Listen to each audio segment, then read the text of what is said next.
Energy के साथ start करते हैं। तो आज की वीडियो में मैंने क्लास 10th बायोलॉजी का सेकंड चैप्टर लिया है, कंट्रोल एंड कोऑर्डिनेशन। उसके मोस्ट इम्पोर्टेंट क्वेश्चन, जो कि 5 मोस्ट इम्पोर्टेंट क्वेश्चन सीबीएसई ने हर बार पूछे, वो आज हम इस वीडियो में कवर करेंगे।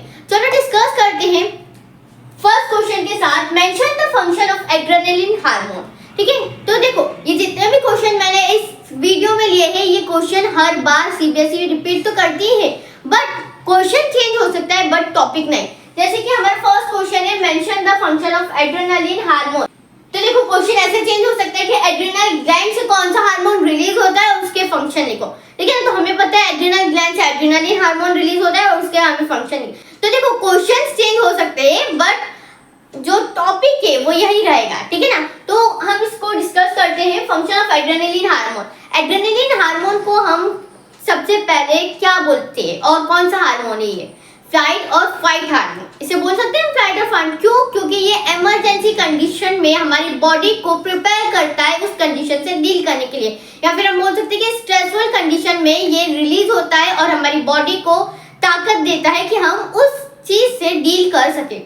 एक एग्जांपल के तौर पे आपको बताती हूँ, जैसे कि अगर मेरे पीछे कोई पागल कुत्ता भाग लग गया है तो मैं क्या करूंगी? बहुत तेज भागूंगी। उस बहुत तेज भागने के लिए मेरे पैरों को क्या चाहिए? एनर्जी चाहिए। मेरे मसल्स को क्या चाहिए? एनर्जी चाहिए। एनर्जी के लिए मुझे ऑक्सीजन चाहिए। हमने लास्ट चैप्टर में पढ़ा था लाइफ प्रोसेस में कि एनर्जी एरोबिक और एनारोबिक रेस्पिरेशन से एनर्जी कैसे बनती है। तो हमें उससे पता है कि एनर्जी बनाने के लिए हमें ऑक्सीजन की जरूरत है। तो देखो क्या होता है, जब स्ट्रेसफुल सिचुएशन में मेरे पीछे कोई पागल कुत्ता भाग गया तो सबसे पहले मेरे बॉडी में क्या चेंज होगा? मेरी हार्ट बीट बहुत ज्यादा तेज हो जाएगी। सेकेंडली मेरी जो ब्रीथिंग रेट है वो क्या हो जाएगी? बहुत ज्यादा तेज हो जाएगी। मैं बहुत जल्दी जल्दी सांस लेने लग जाऊंगी। अब मैं जल्दी जल्दी सांस ले रही हूँ, ब्रीथिंग कर रही हूँ, तो ब्रीथिंग से मैं क्या लेती हूँ? ऑक्सीजन लेती हूँ। मेरी बॉडी में ज्यादा मैक्सिमम अमाउंट में ऑक्सीजन जाएगी। अब ये ऑक्सीजन कहाँ जाएगी? ब्लड में जाएगी, और ब्लड से कहाँ जाएगी? मेरे पैरों की मसल्स तक, और वहां क्या होगी? एनर्जी जनरेट करेगी। एरोबिक रेस्पिरेशन के थ्रू हमारी पैरों में एनर्जी बनेगी। अब मुझे चाहिए एनर्जी भागने के लिए, मेरे पैरों को चाहिए ना एनर्जी। तो कैसे बनी एनर्जी? उस स्ट्रेसफुल सिचुएशन से किसने डील किया? हमारे एड्रेनालिन हार्मोन यही रिलीज हुआ था। इसने हार्ट बीट तेज करी, हमारी ब्रीथिंग रेट तेज करी ताकि मैं ज्यादा ऑक्सीजन ले सकूं, और उसी ऑक्सीजन की वजह से मेरी जो मसल से, पैरों की मसल से उसमें एनर्जी बनी।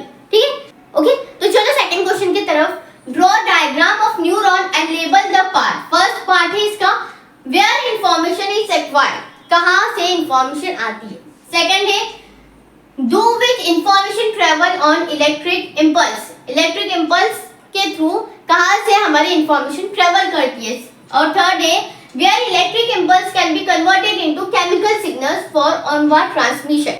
ठीक है, तो ये है हमारा डायग्राम न्यूरॉन का, और ये हमेशा पूछा जाता है। तो चलो इसके क्वेश्चन सॉल्व करते हैं। Where information is acquired. First question है कहाँ इंफॉर्मेशन एक्वायर्ड होती है? तो वो होती है हमारी डेंड्राइट्स में। ये दिख रही है आपको हेयर लाइक एक्सटेंशन, यहाँ सबसे पहले हमारी इंफॉर्मेशन आती है। सेकंड क्वेश्चन है हमारे पास through which information travel an electric impulse. Information कहाँ से ट्रेवल करती है इलेक्ट्रिक इम्पल्स के फॉर्म में? कहाँ से? एक्सॉन से। कहाँ से? हमारे डेंड्राइट्स में इंफॉर्मेशन आई, एक्वायर हुए, अब ये कहाँ से ट्रेवल करेगी? हमारे एक्सॉन से ट्रेवल करेगी। थर्ड क्वेश्चन है हमारे पास through which where electric impulse can be converted into chemical signals. कहाँ हमारी इलेक्ट्रिकल इम्पल्स केमिकल सिग्नल्स में कन्वर्ट होती है? तो हमारे एक्सॉन टर्मिनल में। ये एक्सॉन टर्मिनल है, यहाँ क्या प्रेजेंट है? न्यूरोट्रांसमीटर्स प्रेजेंट रहते हैं, और यही क्या होता है? हमारे इलेक्ट्रिकल इम्पल्स केमिकल सिग्नल्स में कन्वर्ट होते हैं। चलो थर्ड क्वेश्चन पे आते हैं। What are plant hormone? Are name plant hormones which are responsible for growth of stem, elongation of cell, inhibition of growth, promotion of cell division। इन सब के लिए कौन कौन से हार्मोन रिस्पांसिबल है उनको हम नेम करेंगे। तो फर्स्ट क्या होते हैं? Plant hormone. प्लांट हार्मोन को हम और क्या बोल सकते हैं? फाइटो हार्मोन्स बोल सकते हैं। Phyto hormone. तो प्लांट हार्मोन हमारे पास होते हैं जनरली दो टाइप्स के। एक होते हैं ग्रोथ प्रमोटर्स और एक होते हैं ग्रोथ इनहिबिटर्स, जो ग्रोथ को प्रमोट करते हैं और जो ग्रोथ को इनहिबिट करते हैं। दो टाइप के हार्मोन। अब ग्रोथ प्रमोटर्स में कौन कौन से आ गए? हमारे साइटोकाइनिन, गिबरेलिन और एक्सॉन। ये तीनों क्या है? हमारे ग्रोथ प्रोमोटर्स है। अब जो हमारे ग्रोथ इनहिबिटर्स है वो कौन कौन से? एब्सिसिक एसिड और इथाइलिन। ये दोनों हमारे ग्रोथ इनहिबिटर्स है जो ग्रोथ को इनहिबिट करते हैं, रोक देते हैं। तो पहला क्या है? Growth of stem. Growth of stem के लिए कौन सा प्लांट हार्मोन रिस्पांसिबल है? गिबरेलिन। सबसे पहले जो क्वेश्चन दिया है ग्रोथ ऑफ स्टेम के लिए, हमारा गिबरेलिन जो प्लांट हार्मोन है, ग्रोथ प्रमोटर का है, वो रिस्पॉन्सिबल है। Elongation of cell, elongation of cell, cell की इलोंगेशन के लिए कौन सा प्लांट हार्मोन रिस्पॉन्सिबल है? तो है हमारा ऑक्सिन। कौन सा है? ऑक्सिन। देन थर्ड है इनहिबिशन ऑफ ग्रोथ, ग्रोथ के इनहिबिशन के लिए, ग्रोथ की इनहिबिशन मतलब रुकावट के लिए कौन सा हार्मोन रिस्पॉन्सिबल है? तो वो कौन सा हार्मोन है जो ग्रोथ इनहिबिशन के लिए रिस्पॉन्सिबल है? वो है हमारा एब्सिसिक एसिड। देन है promotion of cell division, cell division के प्रमोशन के लिए कौन सा हार्मोन रिस्पॉन्सिबल है? तो वो है साइटोकाइनिन। ठीक है, तो ये हमारे कुछ प्लांट हार्मोन्स हो गए। देखो ये क्वेश्चन हमेशा आता है प्लांट हार्मोन के ऊपर, हमेशा, मतलब आज तक एक भी क्वेश्चन पेपर नहीं होगा जिसमें ये क्वेश्चन ना बैठा। तो प्लीज ये क्वेश्चन को, प्लांट हार्मोन्स को बिल्कुल आप अपने दिमाग में छपा लेना कि ऐसा होता है। और क्वेश्चन चेंज हो सकता है, आपको क्वेश्चन ऐसा भी बन सकते हैं कि कौन कौन से हमारे ग्रोथ इनहिबिटर्स हो और कौन कौन से हमारे ग्रोथ प्रोमोटर्स है, और उसके बाद नीचे लिखा आएगा कि उसके फंक्शंस भी लिखो सारे। तो आपको सारे हार्मोन्स याद करने और उसके फंक्शन क्या है वो भी आपको याद करने पड़ेंगे। चलो नेक्स्ट क्वेश्चन की तरफ। Explain giving reason for the bending of the shoot tip of a plant toward a light source coming from one side of the plant. चलो, तो इस क्वेश्चन की डिस्कशन से पहले मैं बताना चाहती हूँ कि सारे क्वेश्चंस मैंने लास्ट ईयर या प्रीवियस ईयर के 10 साल के क्वेश्चन पेपर्स से निकाले हुए हैं। जो हर बार रिपीट होते हैं ना क्वेश्चन, वही क्वेश्चंस मैंने इस वीडियो में आपके लिए स्पेशली डाले हुए हैं, बिल्कुल छानबीन कर। और अगर आपको ऐसे ही सारे क्वेश्चन चाहिए तो मैं आपको सजेस्ट करती हूँ ओसवाल गुरुकुल, जो कि सीबीएसई की फर्स्ट चॉइस क्वेश्चन बैंक है। उसमें आपको लास्ट 10 ईयर के क्वेश्चन पेपर अवेलेबल रहेंगे, ठीक है ना। और तो और साथ में उसका एक बहुत ही स्पेशल फीचर्स है जिसमें आपको बुक में एक बारकोड मिलेगा। आप जैसे ही उस बारकोड को स्कैन करते हो आप पहुंच जाओगे oswal.io पर।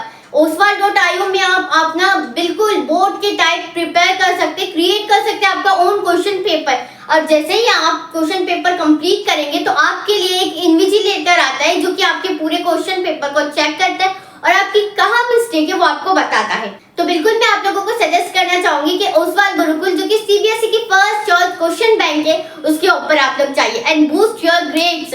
उसके बाद आपके 98% ना आए तो मेरा नाम बता देना। चलो तो नेक्स्ट क्वेश्चन की ओर बढ़ते हैं।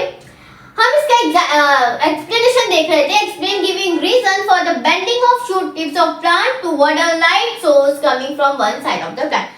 इस क्वेश्चन का मतलब है जब भी सनलाइट, लाइट सोर्स मतलब यहाँ सनलाइट की बात हो, जब भी लाइट सोर्स किसी भी प्लांट के ऊपर आती है तो वो प्लांट उस लाइट सोर्स के टुवर्ड बेंड क्यों हो जाता है। जैसे कि यहाँ से लाइट सोर्स आ रही है मेरे ऊपर, या मैं एक प्लांट हूँ, मेरे ऊपर आ रही है धूप, यहाँ से धूप आ रही है, सनलाइट आ रही है, तो मैं उस टाइम की साइड बेंड क्यों हो रही हूँ, ये क्वेश्चन में पूछा गया है। अगेन क्वेश्चन पढ़ो। Reason for bending the shoot tip, मतलब शूट टिप सबसे ऊपर वाला part, shoot tip of plant toward a light source coming from one side of the plant. Okay, तो अब ये क्यों होता है? सबसे पहले इसके लिए जो हार्मोन रिस्पॉन्सिबल है वो है हमारा ऑक्सिन। ऑक्सिन हार्मोन इसके लिए रिस्पॉन्सिबल रहता है। ऑक्सिन हार्मोन हमारे प्रेजेंट कहाँ होता है? शूट टिप के ऊपर, प्लांट की शूट टिप के ऊपर वो हार्मोन प्रेजेंट होता है। वो हार्मोन जो है वो है हमारा लाइट सेंसिटिव हार्मोन, जिसको सनलाइट बिल्कुल नहीं पसंद, बिल्कुल धूप से नफरत है। और सेकंड क्या है उसकी बात कि वो धूप के प्रेजेंस में, सनलाइट के प्रेजेंस में वो क्या करता है? एक्टिवेट हो जाता है। क्या होता है? एक्टिवेट हो जाता है। अब एक्टिवेशन से वो करेगा क्या? उसको धूप पसंद नहीं है तो वो क्या करेगा? नेक्स्ट साइड बेंड हो जाएगा। यहाँ से धूप आ रही है तो वो क्या करेगा? यहाँ बेंड हो जाएगा। और जब यहाँ बेंड होगा तो ऑक्सिन हार्मोन क्या करेगा? बेंड करके जो सेल है इस साइड जो सेल है उसके इलोंगेशन करने लग जाएगा और बहुत सारे सेल इकट्ठा हो जाएंगे। अब यहाँ क्या आ गया? प्रेशर आ गया, बहुत सारे सेल आ गए। तो उस प्रेशर की वजह से जो हमारा प्लांट होता है वो इस टाइप बेंड हो जाता है। आया समझ में? अब जहाँ प्रेशर आएगा, जैसे कि मैं यहाँ खड़ी हूँ, पीछे से अगर मुझे ज्यादा प्रेशर आएगा तो मैं इस साइड ही बेंड होंगी ना, वैसे ही प्लांट में इस साइड प्रेशर आ रहा है तो वो इस साइड बेंड होगा। और हमें लगता है कि जब भी सनलाइट आती है तो प्लांट सनलाइट की ओर बेंड होता है। ओके, यही रीजन है उसके पीछे। नेक्स्ट क्वेश्चन है, how does chemical coordination take place in animal. तो एनिमल्स में केमिकल कोऑर्डिनेशन कैसे होती है? तो सबसे पहले हमारे में, एनिमल्स में, सब में केमिकल कोऑर्डिनेशन कौन करवाते हैं? हार्मोन्स करवाते हैं। हार्मोन्स कहाँ से रिलीज होते हैं? एंडोक्राइन ग्लैंड से। एंडोक्राइन ग्लैंड से हुए हार्मोन रिलीज वो कहाँ गए? हमारे ब्लड में गए, और ब्लड से वो क्या करेंगे? टारगेटेड ऑर्गन्स तक पहुंच जाएंगे और अपना फंक्शन दिखाएंगे। ऐसे ही होता है हमारे एनिमल्स में केमिकल कोऑर्डिनेशन। चलो तो आज की वीडियो यही खत्म होती है और आगे मैं आऊंगी नेक्स्ट चैप्टर के साथ, नेक्स्ट वीडियो के साथ, तो बिल्कुल बने रहिएगा। चलो बाय बाय।